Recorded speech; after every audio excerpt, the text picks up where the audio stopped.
Hi everybody, it's Sally from Sally Stampers. Thank you for joining me today. Today I'm bringing you a cute little Halloween project. That's probably the wrong one to show you because it has an odd score line on it. But yes, I'm bringing you some cute little Halloween treats. They actually don't have anything in them, but they are a decent size and you can get a couple of sort of boiled sweets or chocolate coins or anything like that inside.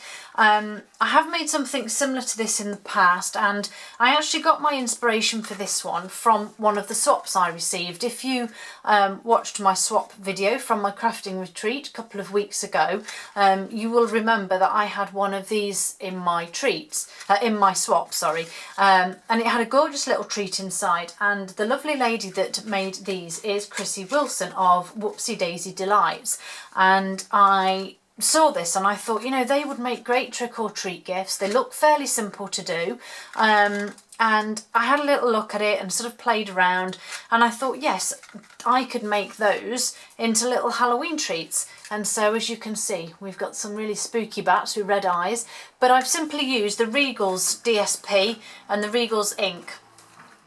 So you only really need one collection: Shaded Spruce, Pumpkin Pie, Cajun Craze, and the one I'm going to do today I think is Blackberry Bliss. I might be completely wrong, but I'm fairly certain this one is the Blackberry Bliss. I think Rich Razzleberry is more of a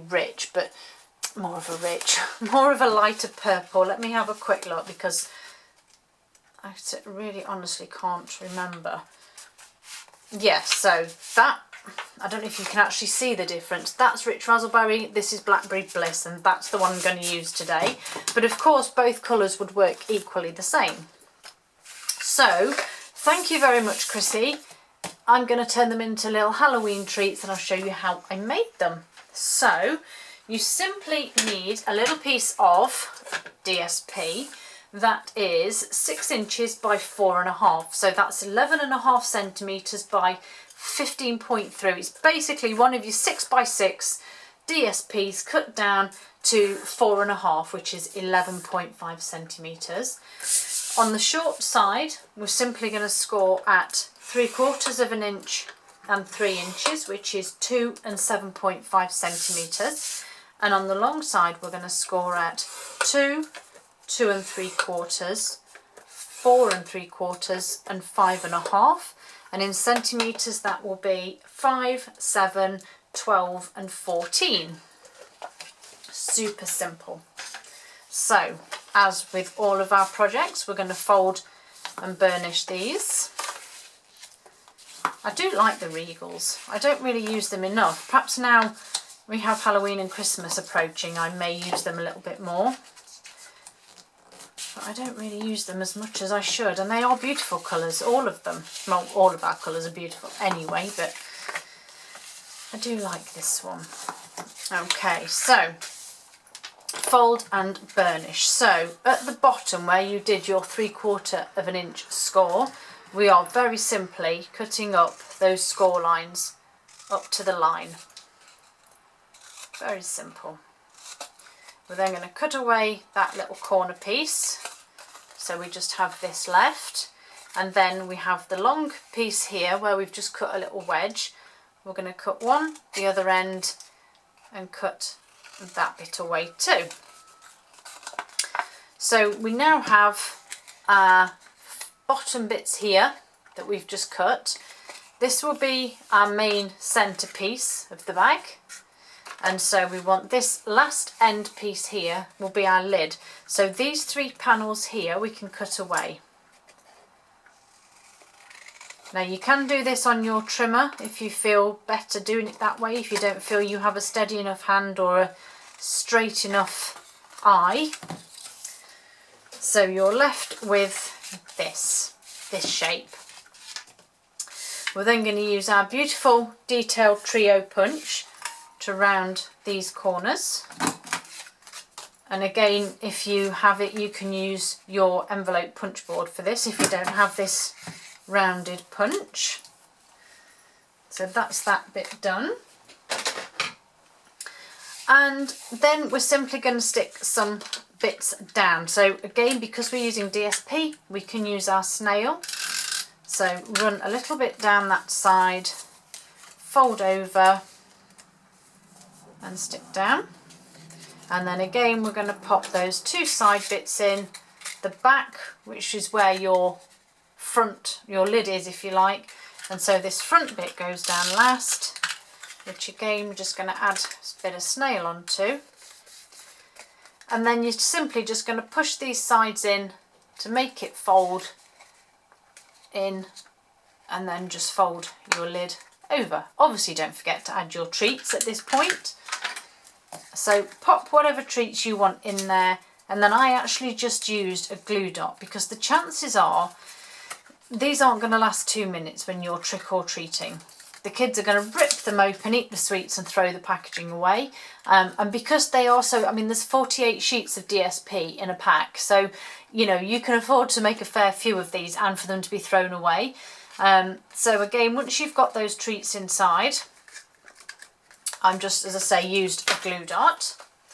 I've then got a little bit of scrap of Whisper White here, and just grab my Blackberry Bliss that's over there, and I'm using my Spooky Sweets, which I think are perfect, and I'm literally using the word Spooky Sweets for this one, and just simply stick that on, stamp that onto some white. And again, I've not gone too crazy with the stamping. You can do more if you wish, but that's all I'm doing for this one because I think the rest is ideal.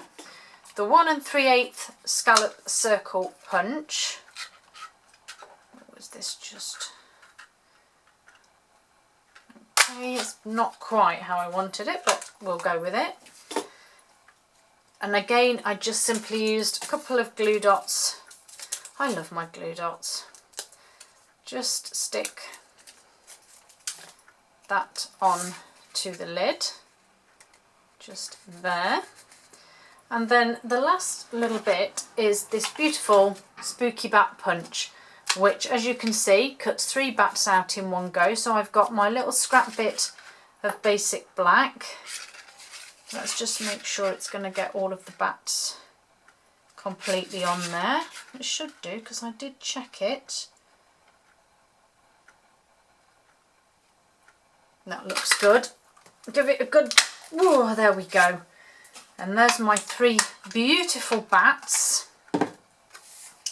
And then all I've simply, again, go back to my gorgeous glue dots, and I just simply add them to the wings. So this little one here, I've just added them onto these 2 bits here, and he's just going to sit underneath the words.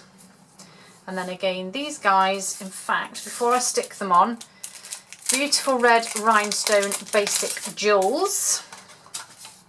Paper piercer is there, and I've just simply added a couple on as spooky eyes, because it is Halloween after all, and I do like to add a little bit of spookiness to them. So that's that done, and then all I need to do then is, again, put my glue dots away, and I need them again, 2 more just onto those wings. So he is now going to sit over the top just there, and then this larger one can go to the bottom.